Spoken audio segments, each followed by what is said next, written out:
அன்பு உறவுகளுக்கு வணக்கம். எல்லோரும் நல்லா இருக்கீங்களா? சாப்பிட்டீங்களா? சரி வாங்க வீடியோக்குள்ளே போகலாம். இன்றைக்கி நம்ம ஒரு இன்ட்ரெஸ்டிங்கான வீடியோ தாங்க பார்க்க போகிறோம். என்ன அப்படின்னு சொல்லிட்டு பார்த்தீங்கன்னாக்கா, ஆடிப்பட்டம் கிட்ட நெருங்கிடுச்சு. எல்லாருமே பயங்கரமாக வேலைகள் செஞ்சு தயாராகிட்டு இருப்பீங்க. இப்போ இந்த தருணத்தில் எல்லாருக்குமே ஒரு முக்கியமான ஒரு கேள்வி ஒன்று வரும். என்னன்னு பார்த்தீங்கன்னாக்கா, ஏற்கனவே நம்ம நடவு செய்த அறுவடை பண்ண பேக்கில் அப்படியே வைக்கலாமா, அப்படி இல்லைனா எல்லாத்தையுமே கீழே கொட்டிட்டு கலந்துட்டு திருப்பி வந்து புதுசாக வைக்கலாமா அப்படின்னு சொல்லிட்டு ஒரு கேள்வி வரும். இந்த கேள்வியை சரி பண்ணுற மாதிரி தான் இந்த பதிவு நான் வந்து ரெடி பண்ணியிருக்குங்க. இப்போது உங்கள் தோட்டத்தில் நீங்கள் க்ரோ பேக்கில் அறுவடை பண்ணி முடிச்சிட்டிங்க அப்படின்னாக்கா, அது எல்லாத்தையுமே கீழே கொட்டிட்டு அதுக்கப்புறமா கலந்துட்டு ரெடி பண்ண வேண்டிய அவசியம்லாம் எதுவும் கிடையாது. அதே பேக்லேயே நம்ம உரங்கள் கொஞ்சம் கொடுத்து, உயிர் உரங்கள் கொடுத்து நம்ம வந்து ரெடி பண்ணலாம். முதல்ல நம்ம என்ன செய்யணும் அப்படின்னாக்கா, உங்கள் க்ரோ பேக்கில் இருக்கக்கூடிய காய்ந்து போன சருகுகள், அப்புறம் களைச்செடிகள், இது எல்லாத்தையுமே பிடுங்கி போட்டுறாதீங்க.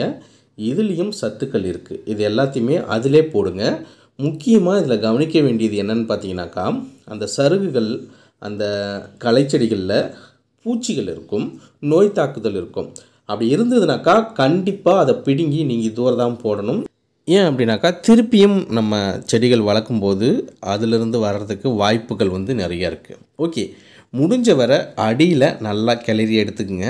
எடுத்துகிட்டு இப்போ வந்துட்டு நம்ம உரங்கள் வந்து கொடுக்கணும். நான் வந்து வாடிக்கையாக தொழு உரம் தான் யூஸ் பண்ணுறேன். நீங்கள் மண்புழு உரம் யூஸ் பண்ணால் பரவாயில்ல. நீங்கள் எதை யூஸ் பண்ண போகிறீங்களோ அதை எடுத்துக்கலாம். இல்லை மண்புழு உரம், தொழு உரம், அடுத்தது காய்கறி கழிவுலேருந்து எடுக்கப்பட்ட உரம், இது மூணுத்தையும் கலந்து கூட நம்ம வந்து யூஸ் பண்ணிக்கலாம். அதுக்கு முன்னாடி கிளறும்போது அதில் இருக்கக்கூடிய டஸ்ட்டு, கல், அப்புறம் பாலித்தீன் கவர், இது எது இருந்தாலும் எடுத்து தூரமாக போட்டுருங்க. இந்த தொழு உரம் நான் போடுறேன். இது வந்து ஒரு 1/4 பங்கு அளவு, நம்ம க்ரோ பேக்கில் 1/4 பங்கு அளவு இந்த உரத்தை வந்து நம்ம வந்து சேர்த்துக்கலாம். அடுத்தது முக்கியமாக இதில் கவனிக்க வேண்டியது என்னென்னு பார்த்தீங்கன்னா, சாதாரணமாக ஒரு செடி வளர்ந்து அந்த க்ரோ பேக்கில் ரெடி பண்ணுற மாதிரி இருந்தால் இது. அப்படி இல்லாத ஒரு சில க்ரோ பேக்கில் தண்ணீர் தேங்கிக்கிட்டே இருக்கும், அதை பார்த்துருப்பீங்க நீங்கள். அதெல்லாம் வந்து நம்ம கீழே கொட்டிட்டு அது கூட தேங்காய் நார் அல்லது மணல் சேர்த்து தான் நம்ம ரெடி பண்ணணும். ஒரு சில க்ரோ பேக்கில் வளர்ச்சியே இருக்காது. அதுக்கெலாம் என்ன பண்ணணும் அப்படின்னாக்கா, அதையும் கீழே கொட்டிட்டு அதில் வந்துட்டு கொஞ்சம் நிறைய உரங்கள் வந்து சேர்த்து அதுக்கப்புறம் தான் வந்து நம்ம ரெடி பண்ணணும். அதை மட்டும் பார்த்துக்குங்க. ஓகேங்க, இப்போ உரங்கள் வந்து நம்ம கொடுத்தாச்சு. இது கூட உயிர் உரத்தை கண்டிப்பாக வந்து நம்ம சேர்க்கணும். உயிர் உரத்தில் முதல்ல நம்ம சேர்க்கக்கூடியது என்னென்னு பார்த்தீங்கன்னாக்கா, அசோஸ்பைரில்லம். இது வந்து தடைச்சத்து, அதாவது நைட்ரஜன் சத்தை வந்து கிரகிச்சு கொடுக்கக்கூடிய ஒரு பாக்டீரியா வகையை சேர்ந்தது. இதில் பாக்டீரியாவை அடைச்சி வச்சுருப்பாங்க. இதை நம்ம இந்த உரங்களோடு சேர்ந்து கலக்கும்போது செடி கொடிகள் எல்லாம் ரொம்ப நல்லா வளரும். முக்கியமாக நோய் தாக்குதல் இல்லாமல் வளரக்கூடிய சக்தியை வந்து இது வந்து கொடுக்கும். முக்கியமாக இந்த உரங்கள், நான் சொல்லக்கூடிய உரங்கள் எல்லாமே வந்து ரொம்ப அதிகமாகலாம் போட தேவையில்லை. 1 ஸ்பூன் அளவு நம்ம வந்து போட்டாலே போதுமானது. பல கோடி மடங்கு இந்த பாக்டீரியாக்கள் வந்து பெருகிடும். அடுத்ததாக பார்த்தீங்கன்னாக்கா, மணிச்சத்து, அதாவது பாஸ்பரஸ் சத்து கொடுக்கக்கூடிய பாஸ்போபாக்டீரியா அப்படின்ற ஒரு உயிர் உரம். இதுலேயும் வந்துட்டு பாஸ்பரஸ் சத்தை கரைச்சி செடிகளுக்கு கொடுக்கக்கூடிய பாக்டீரியாக்களை வந்து அடைச்சி வச்சுருப்பாங்க. இதையும் வந்து நம்ம மண்ணில் கலந்து 1 ஸ்பூன் அளவு போட்டு கலந்து விட்டுடலாம்.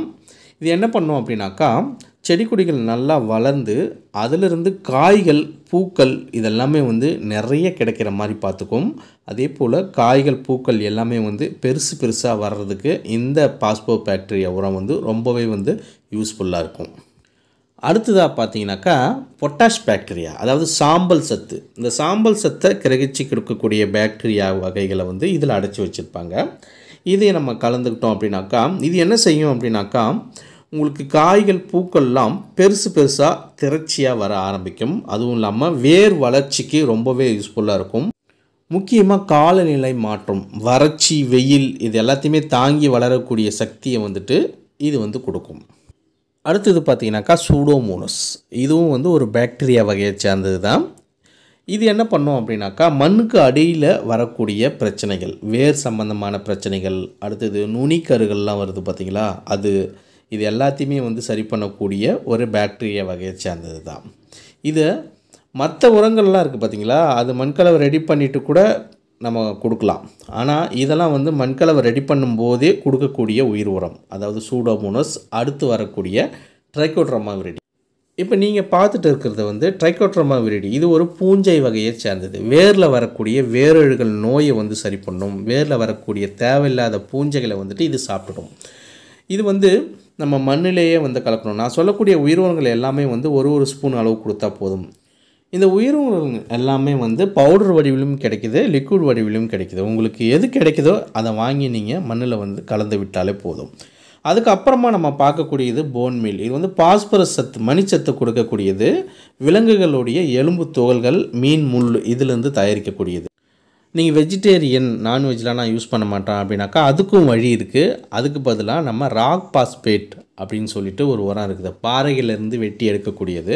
இதை நம்ம யூஸ் பண்ணிக்கலாம். போன் மீல், ராக் பாஸ்பேட் இதெல்லாம் வந்து ஒரு 2 ஸ்பூன் அளவு நம்ம வந்து மண்கலவையிலேயே கலந்துக்கலாம். அடுத்தது பார்த்தீங்கன்னாக்கா எப்சம் சால்ட்டு. எப்சம் சால்ட்டு நிறைய பேர் கெமிக்கல் அப்படின்னு சொல்கிறாங்க. கெமிக்கல்லாம் கிடையாதுங்க. இதுவும் வந்துட்டு ஒரு ஆர்கானிக் தான். இதை அதிகமாக யூஸ் பண்ணக்கூடாது. மண்புழுக்களுக்கு ரொம்ப பாதிப்பை ஏற்படுத்தும். பூச்செடிகள் நீங்கள் வளர்க்க போகிறீங்க அப்படின்னாக்கா இதை வந்து நம்ம 1 ஸ்பூன் அளவு போட்டுக்கலாம். முக்கியமாக தக்காளி, கத்திரி இதெல்லாம் வளர்க்க போகிறோம் அப்படின்னாக்கா 1 ஸ்பூன் அளவு நம்ம மண்ணிலேயே வந்து கலந்துக்கலாம். அதிகம் வந்து தேவையில்லை.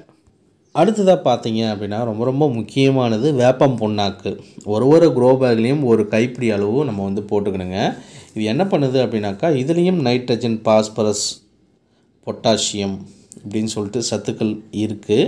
அதுவும் இல்லாமல் இது வந்து வேர் சம்பந்தமான அனைத்து வித பிரச்சனைகளையும் சரி செய்யுது. வேரழுகல் நோயை கட்டுப்படுத்துது. வேரில் வரக்கூடிய பூச்சிகளையும் வந்து கட்டுப்படுத்துது. அதனால் வேப்பம் புண்ணாக்கு கண்டிப்பாக வந்துட்டு நம்ம போடணும்.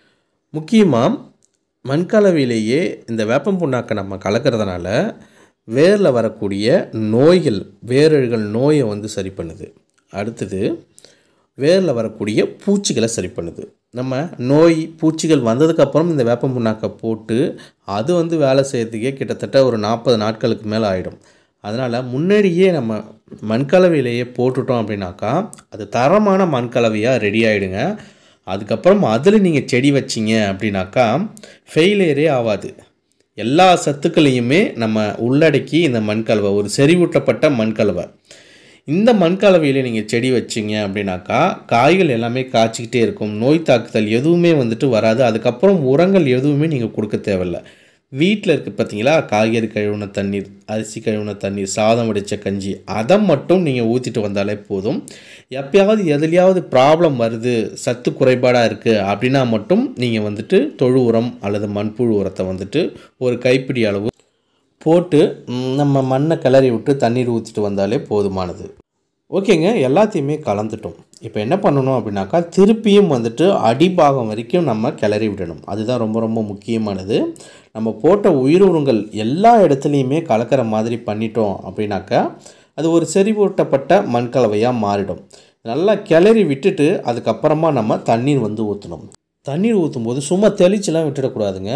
தண்ணீர் ஃபுல்லாக ஊற்றணும். அந்த பேகு ஃபுல்லாக நிறையிற மாதிரி ஊற்றி அந்த ஹோல்ஸ் வழியாக வெளியில் வரணும் தண்ணீர். அப்படி தான் ஊற்றணும். ஏன் அப்படின்னாக்கா நம்ம இந்த உயிர் உரத்தெல்லாம் போட்டிருக்கோம் பார்த்தீங்களா, அந்த பாக்டீரியாக்கள்லாம் உயிர் வாழணும். முக்கியமாக ஈரப்பதம் இருந்தால் தான். ஏன்னா வெயில் அடிக்குது, மழை நாட்களாக இருந்தால் கூட பரவாயில்ல. இப்போது நீங்கள் மண்கலவை ரெடி பண்ணிவிட்டு 1 முறை மட்டும் தண்ணீர் விட்டுட்டு அதுக்கப்புறம் தொடர்ந்து தண்ணீரை விடாமல் விட்டுட்டிங்க அப்படின்னாக்கா நீங்கள் ரெடி பண்ண மண்கலவையே வேஸ்ட்டு. அதனால் எப்போ நீங்கள் நடவு செய்ய போகிறீங்க அப்படின்றதுக்கு ஒரு 10 நாட்களுக்கு முன்னாடியே மண்கலவை ரெடி பண்ணி அதுக்கப்புறமா நீங்கள் செஞ்சிங்கனாக்கா கரெக்டாக இருக்கும். ஒரு 7 நாட்கள் கழித்து அதுக்கப்புறம் நம்ம நடவு செய்ய ஆரம்பிக்கணும். இந்த பாக்டீரியாக்கள், ஃபங்கஸ் எல்லாம் வேலை செஞ்சதுக்கப்புறம். இல்லை நான் ரொம்ப லேட்டாக தான் நடவு செய்வேன், ஆனால் முன்னாடியே மண்கலவை ரெடி பண்ணணும் அப்படின்னாக்கா பரவாயில்ல, நீங்கள் ரெடி பண்ணுங்கள். ரெடி பண்ணிவிட்டு அந்த மண்கலவையை ஈரப்பதத்தோடு வச்சுருக்கணும். அதுதான் ரொம்ப முக்கியமானது. அப்படியே விட்டுட்டிங்க அப்படின்னாக்கா நம்ம ரெடி பண்ண மண்கலவையே வேஸ்ட் ஆகிடும். இதை மட்டும் கரெக்டாக ஞாபகத்தில் வச்சுக்கிங்க. ஈரப்பதத்தோடு வச்சுருந்துட்டு அதுக்கப்புறம் நடவு செஞ்சோம் அப்படின்னாக்கா செடிகளுடைய வளர்ச்சி அபரிவிதமாக இருக்கும். இந்த உயிரினங்களுடைய பயன்பாடுகளும் அதை எப்படி பயன்படுத்தலாம் அப்படின்றத பற்றி டீட்டெயில்டாக நான் ஒரு வீடியோ ஒவ்வொன்றுக்குமே தனியாகவே போட்டிருக்கேன், மொத்தமாகவும் போட்டிருக்கேன். நம்ம சேனலில் போயிட்டு செக் பண்ணி பாருங்கள். அப்புறம் என்னங்க, ஆடிப்பட்டத்துக்கு நான் சொன்ன மாதிரி மண்கலவை ரெடி பண்ணி பாருங்கள். நீங்களே நம்ப மாட்டீங்க, அறுவடையை தாராளமாக தாறுமாறாக அள்ளுவீங்க. மீண்டும் அடுத்த பதிவில் சந்திக்கிறேன். நன்றி, வணக்கம்.